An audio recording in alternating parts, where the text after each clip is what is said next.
Have you ever heard of BCAAs or branched chain amino acids? You know, the magic potion that bodybuilders must sip in between sets in order to achieve gains? I wonder how long it would take for their muscles to deflate if they stopped taking BCAAs. Today we're going to explore that. Allow me to bore you with stupid and pointless things like facts, science, and published research papers. If you're new to the channel, my name is Connorblackmon and I post weekly videos teaching people how to build more muscle. If you want to support this channel, you can hit the Patreon link below, download all my workout programs, spreadsheets, and nutrition programs for only $3. Thank you guys so much for your continued support. Now, before I go any further, I just want to clarify that I'm not hating on people who drink BCAAs. I promise this is not an attack on you. All I want to do in this video is propose a question. What do BCAAs actually do? In what ways is it proven that they actually help? I'm gonna start this video off with a phrase I never wanna hear again, and that's we must follow the science. Have you ever heard of broscience? This is basically when word of mouth amongst gym bros is passed along as facts. For example, one bro who has some respectable gains may tell his protege, so to speak, a certain piece of advice like taking BCAAs helps with muscle recovery. Gym bro number 2 follows his advice because he wants to look like gym bro number 1 and doesn't do any research on his own. Now, gym bro number 1 doesn't mean any harm by this, but this type of thing, especially in regards to BCAAs, has led to what is, in my opinion, the biggest scam in the supplement industry. Let's get started. One study in 2018 followed 20 males who were either given a BCAA pill before and after exercise or a placebo pill before and after exercise. And this study followed multiple categories such as vertical jump, jump squat, perceived soreness, and a few more things.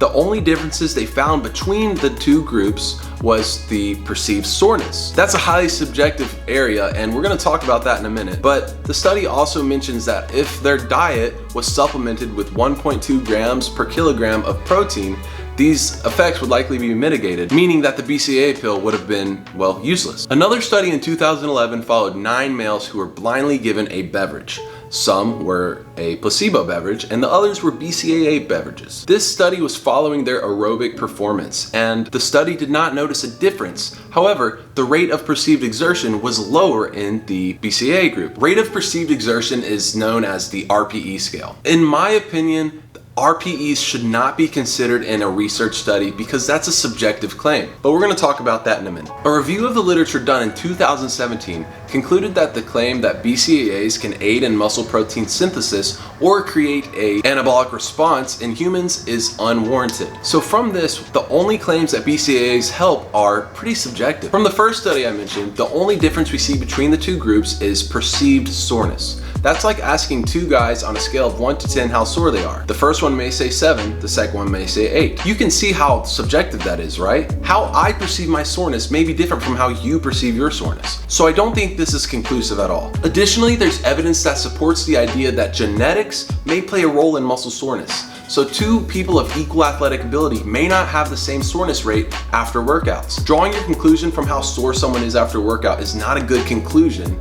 of if BCAAs actually do anything or not. In our second study, the only difference we see is RPEs, which is the rate of perceived exertion. RPEs are typically measured a scale of 1 to 10. So if you did 10 reps with 135 pounds on bench press, and that was 100% of your maximum effort, you would say that was 10 RPEs. But again, I think you can see how subjective that is. You may think you could only do 10, but maybe you could have done 11. Additionally, I would like to mention that amino acids come from food. There's 20 essential amino acids, and essential means our body doesn't produce it, so we have to get it from other sources.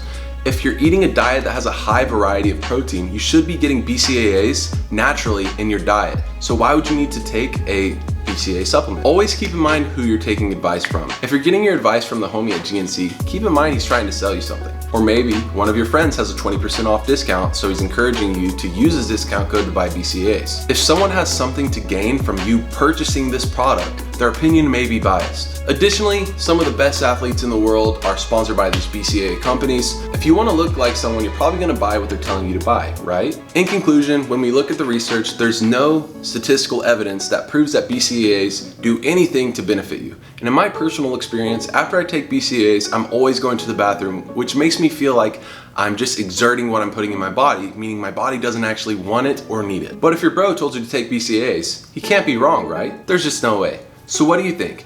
Do BCAAs actually work and the science is totally wrong? Let me know in the comments and I'll see you guys next time.